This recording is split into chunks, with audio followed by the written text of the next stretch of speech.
Hello, welcome back to Let's Talk Title with Emerald Coast Title Services. I'm president of ECTS, Dion Moniz. And I am Ashley Bowen. I am the Director of Operations here at Emerald Coast Title Services and a licensed title agent, and I'm an instructor for Florida Realtors. Certified. Yes. Awesome. All right, so this is part one of our residential sub-series of our Florida contract series. We're getting technical.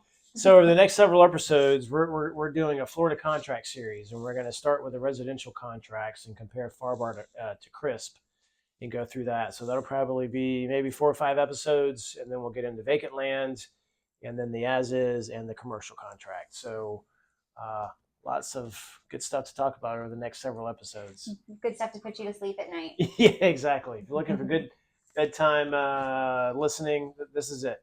All right, so yeah, because the last time we did this was a couple years ago, and the contracts have all been updated since then. At least 10 times. Yeah, so we figured it was time to redo this series for y'all. All right, so let's dive on in. We're going to go through the FARBAR contract, but when there are major differences with CRSP, we'll bring those up. So obviously, we'll start with Section 1 and FARBAR. Start at the beginning. Yep. The very first thing that you have to do in the contract is to identify the parties before you even identify the property. And that is a pretty straightforward process. You find the seller of record by going to the existing or the current vesting deed. And you find that by going to the property appraiser's website in the county where the property is located. You can find that the property by its parcel ID number, by its address, by the current owner. Once you pull up the property, from there you can get all kinds of good information that you're going to need for your contract. You'll get the yearly tax amount, but the parcel ID number, the legal description, and the seller's name are all going to be found right there on that website. Yeah, and so it's really important because if you have John Doe come in to you and say, hey, I own this property, I want to sell it, and maybe it's owned by John and Jane Doe. So if you don't pull that vesting deed to figure out who's on title, then you might not have the right parties in your contract. If you don't have the right parties in your contract, you don't have a binding contract, so it's not going to be enforceable if one of the parties defaults, and now you're looking at legal action to enforce the contract. So look at the vesting deed. Whoever is on there as the current owners, that's who you want on the seller line for the contract. And we want all of them. So in everything. your example where John and Jane Doe were on title, but only John came to you to list the property, you need to say, where's Jane? And have Jane sign that listing agreement and your contract in order for it to be binding. Yeah, because there have been situations where John and Jane are pending a divorce. Mm-hmm. And John's trying to sell the property without Jane's knowledge, or vice versa. Or maybe Jane's deceased. And we have to open up probate. Yes. So it's very important to check that deed out and then make sure that you are talking to the correct seller. And then on the buyer side, you want to have that discussion with your buyer to find out whether they intend to or buy the property under their individual name or names or under an LLC. Is it going to be assigned at some point? That all matters for the contract. So I'd like to talk about that really quick. If it is a financing property, you know that they're going to be contingent on financing, and it's an investment property, and they tell you that they want to put it in their LLC. That's every investor's dream, is to put the property in the LLC. But a lot of the times, 75% of the times, the lenders aren't going to be able to close in the LLC. It's going to have to be in the buyer's individual names. So if that is your situation, it is an investment property and it is going to be contingent on financing, you may want to consider making the contract assignable but not released from liability, just so the buyer has that avenue to switch back and forth from trust to individual to LLC if they need to. Right, exactly. Yeah, and that's one of the later sections in the contract, that assignability clause is important in those situations. So again, part of the discussion to have with your buyer to make sure that that is properly filled out under Section 1 in the contract. All right, so what about property description? Yes, now that we have identified our buyer and our seller, the parties, the seller shall sell and the buyer shall buy the following real and personal property. So now we have to describe the actual property itself. And The first line is going to be the address. You should know the address. But sometimes the address isn't, you may not know the address. In that situation, you would only have the parcel ID number to identify it, but that's enough for me. Yeah. Because I can identify the property with that parcel ID number. Right, exactly. And then real property is important because personal property is what I meant to say. Make sure you understand. So the list between the default list of personal property between Farbar and CRSP is a little different. One includes one lists the washer and dryer, the other one does not. So you have to make sure if there's anything that's supposed to be conveying that's not in that default personal property section, you need to add it. I always recommend that buyers and sellers both read that section 1D where the personal property is defined. The real property is going to be with that house that you described, together with all of its existing improvements, fixtures, appliances, furnishing, and carpeting, and all of the things that are listed in 1D. And I think reading it out loud is really important. Like Dion said, this one does not include the washer and dryer, but the CRSP does include the washer and dryer. And I've seen about 3 different situations where a realtor paid for a washer and a dryer because their client didn't understand the personal property that had to stay or go.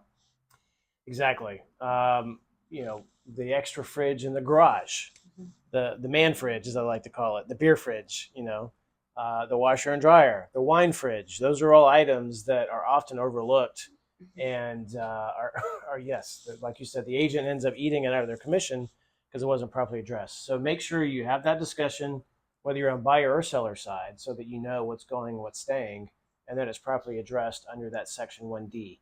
Now, if it's being purchased fully furnished, there's some language that the lenders want to see in that line, and that it's being conveyed at no additional value, right? Yes. Well, there is a line that you can add additional personal property to this. So like if it was being fully furnished or sold with its linens, and that happens a lot too sometimes with these rental houses.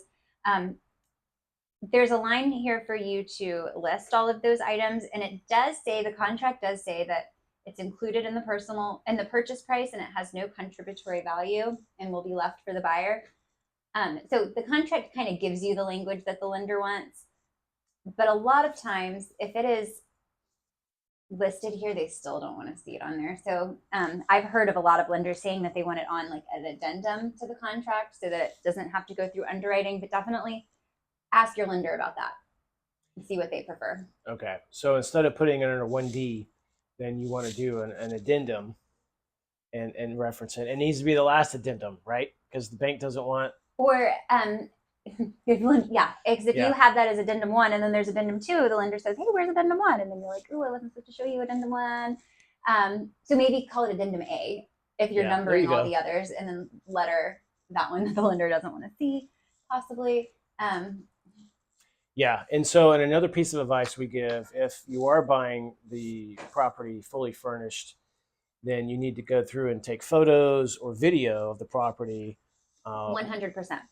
So you have a record of what's there. Yeah. So if you are buying it fully furnished, if you do not want to go through the hassle of listing out every single item in the property as it was on the day that you saw it, I think that a video is a really good idea. And then you can say, as fully furnished as viewed in the attached video. Then you have evidence. Because But you can't really attach a video. Well, no, but you have something as evidentiary what was there at that time. Because if you don't have evidence of what was there and they take it and replace it with something of less value, right, then you won't have any proof. Exactly. Yeah. I actually had someone ask, hey, after the house is under contract, can I take my fancy custom chandelier down and just put a Home Depot chandelier up? They said, still a chandelier. I'm like, well. No, it has to be the one that was existing on the property as of the day that you went under contract. Yes. But you have a war story you like to tell, and we won't get into great detail about it, but it was supposed to be fully furnished. You get there to do the closing, and half the stuff was gone. But I didn't know, And so, because I'm just the title agent. I didn't know what was supposed to be there, what wasn't supposed to be there. And so I let the closing take place with the seller. The buyer got there and said, "Where's all the antiques?" And I was like, "I don't know." yeah, And so we had to track down the seller. We ended up spending all day at trying to come to an agreement, and we finally did. It was like an $80,000 credit to the buyer from the seller because he took all the antiques. The only reason that we had that was that we'd proved pictures of the Yeah. antiques that were missing. exactly. So yeah, save whatever pictures are on MLS. Also take your own pictures or video and just have all that documented so you can prove what was there at the time that it went under contract. And when you say fully furnished, it may be even a good idea to like have that conversation, just like you have them read through all of the personal property and see, what does fully furnished mean to you? Yeah, exactly. Does that include all the linens and the forks, or is it just the furniture? And be as specific as you can be. Yep, exactly. And so, all right, so that's everything that's included. Anything that's specifically excluded, there's a section to put that, and that's under 1E. So your friend can exclude his chandelier. Yes. And take it. Yes, exactly. All right, so section 2. Ashley, what do they need to know about that section? Well, that's purchase price. This is purchase price and time, really. Yes. This is an important section. So the purchase price is whatever your buyer wants to offer, because we're calling these contracts, but until they're fully executed, it's just an offer. That's right. So whatever the buyer wants to offer, the person who writes these contracts is usually representing the buyer. So you're going to write down the purchase price. The next line is the deposit. There is no standard, but it needs to be enough to induce the buyer to perform and enough to kind of compensate the seller for the property being off the market during the contract time. Yep. I don't want it to be anything less than $1,500 because it cost us $1,500 to file an interpleader now. If we have to go into an EMD dispute, if y'all are fighting over the money, let it at least be enough to cover that fight. Yeah, exactly. That's my we want to get our fees paid if we have to interplead the funds. Please make it at least $1,500. 10% of the purchase price or 1% depending on the purchase price. You see a lot of times. Yeah. And then in section 2A is where you are to write down the escrow agent's name, their address, their phone number. That's really the most important part of the contract, because it needs to say Emerald Coast Title Services right there. That's your favorite part of the contract. It's also Florida Administrative Code that says that this part has got to be filled out because this is where the money is being held. So if this contract ever does get disputed or it's in court, somebody needs to be able to look at this thing and say, where's the money? And that's how they find out. So Florida Administrative Code says that has to be filled out. Please don't ever send me a contract without it filled out. And I'd like it to say ECTS. Yes, absolutely. Well, it at least has to have the name. What if they don't know the address or the phone number? Granted, it's on our website, ects.com. There's no excuse. But Google it. But they at least have to have the name, right? I if think you it get has it to with be the name name, and the address, okay. I think. Okay. Pretty sure Florida Administrative Code says all of it. Okay. Google it if you don't have their address or call them. And if you don't have a good relationship with them enough to call them and ask them for their address, then don't use them, use us. That's right, exactly. All of our information for every office is on our website, ects.com. Very easy. Now, the additional deposit is the next line that you could fill something out in. We don't see those a whole lot, but maybe you may have a situation where at the completion of the inspection period, you also want to have an additional deposit made by the buyer at that point. So you can use that line there to fill it out. So let's back up real quick. So the initial deposit, the default deadline for that is 3 days after the effective date, unless you write something else in. So let's talk about effective date real quick. What is the effective date of the contract? The effective date of the contract, Dion asked this question in every class that he gives. And so I feel like I'm a student going to give the right answer.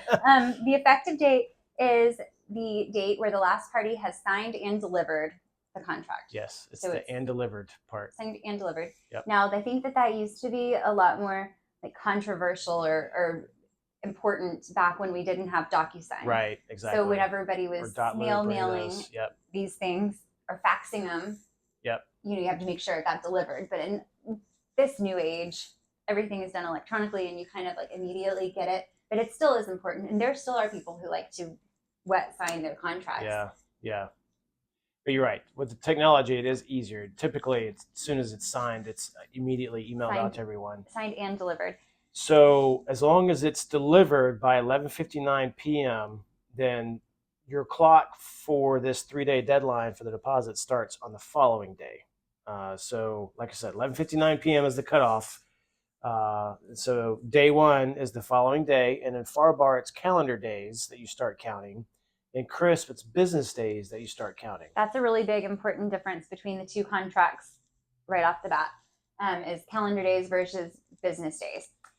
So the FAR contract, it defaults that the earnest money deposit is due within 3 days after the effective date. So let's use Friday as the sample effective date. Fine. Effective date is Friday. Clock starts Saturday, Sunday. EMDs due Monday. On FAR. If it were CRSP, though, the clock day one is Monday. Day one is Monday, yeah. And so Monday, Tuesday, Wednesday, EMD is due on Wednesday in that case. Yep. Now, we said that FAR was business days, but if a deadline lands or ends on a weekend or a national holiday, then the deadline automatically rolls to the next business day. Yep. So let's do our EMD thing. So we said we went under contract on a Friday, clock started Saturday, Sunday, EMDs due Monday. Now, what if we went under contract on Thursday? Then clock starts Friday, Saturday, Sunday, but it's a weekend, so the effective date, or so the due date rolls to Monday. Now, Correct. If you went under contract on Wednesday, your clock starts on Thursday, Friday, Saturday, but it's a weekend, so again, it rolls to Monday. Yep. So you really have to kind of watch that. And that's the same for CRSP too. If any deadline, either FAR or CRSP, if the deadline lands on a weekend or a national holiday, federal holiday, whatever, then it rolls to the next business day. So in CRSP, the deadline ends at 5 p.m. of the business day, whereas in FAR, the deadlines are all 11:59 p.m. on that date. And that becomes really important if you're trying to cancel a contract. You know, that difference between 5 p.m. and 11:59 p.m., that's a big difference for being able to cancel a contract or other things. So keep that in mind. All right. So now, back on track for section 2. We've got our EMD. I feel like if you're showing property down here in Florida on a Friday and they go under contract and they're down here in Florida and you just gave them 3 days, they have to get their earnest money due back to the title company on Monday. It really wasn't a lot of time. So you might want to consider Friday contracts, at least like giving them 5 days. So they have until Wednesday to get their earnest money into us. Yeah, good idea. Now, line 39, section 2C is the financing. It tells you here to express the dollar amount as an amount or a percentage, the loan amount.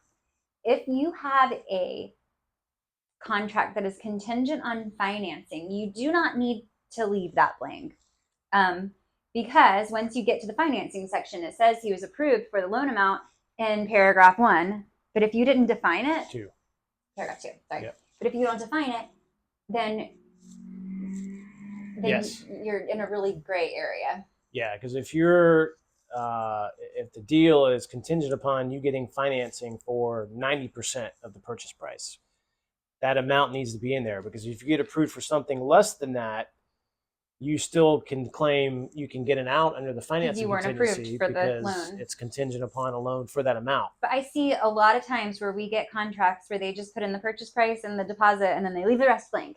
Yeah. And not good. It's not good if it's financing contingent, especially. Correct. At least that box 2C needs to be filled out. Absolutely. And then the balance to close, you do not have to be a mathematician to calculate this amount, because it says that it does not include the buyer's closing costs, prepays, and prorations. So it's going to simply be purchase price minus earnest money deposit minus financing amount is the amount that you put there on line 42 as balance to close. Yep. All right. So that concludes section 2. That's the money part. So let's get through. We can touch briefly on. Well, we don't really need to go over 3. That's kind of self-explanatory. No, I think it's important. Okay, take it away. Okay, so it says that if you have a time of acceptance, so this is an offer. The buyer is making an offer to the seller, and then they're giving them a deadline, like 2 days or what have you, to respond. If the seller doesn't respond to the offer within that 2 days, then the offer is redeemed null and void. The buyer can get their money back and move on. If the seller decides to sign after the date of acceptance, it's okay, but the buyer doesn't have to accept it. So if the buyer does decide they're going to move forward with this contract after the date of acceptance, then there needs to be probably like a contract addendum or something saying the effective date is this, so that everybody knows that we're moving forward. And then it also says in this paragraph that it tells you that there's a time of acceptance for any counter offers. It gives you 2 days. So if you're going back and forth, you give an offer, the seller gives a counter offer, the buyer gives another counter offer, then it says that there's a 2-day time of acceptance window there. And if you keep going back and forth, but if 2 days ever lapses, then the contract's null and void and the buyer gets their deposit back. So I think that's important to know that.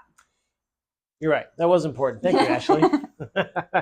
All right, real quick, explain what closing date means for us as the title company. I love and then this. We'll wrap up this episode. This change was made a couple of years ago to the contract, and it really clarified when we are closed. It states that the closing of this transaction shall occur when all of the funds required for closing are received by the closing agent, not the seller. Right. And collected, which means wired in. And then that I have all the closing documents. So if the title company has all the money and all the closing documents, you are closed. The seller cannot hold the property hostage any longer. Right. Yeah, we had that issue before. Late afternoon closings. Yes. Where they're like, hey, until the money's in my hand, I'm not releasing the keys. They can't do that anymore. And we're like, that's not how it works. And at least now it's black and white in the contract, so we can point right to it. And we really haven't had that issue since they made the change that I know of. Oh, I've had to say, oh no, we're closed per the contract, and then they kind of back down. Well, that's what I mean. But now they back down. Yeah, they don't stand their ground anymore once you show it to them in the contract. Mm-hmm. That's it for part 1 of our residential contract series. So thank you for now, and we'll see you back for part 2. Bye-bye.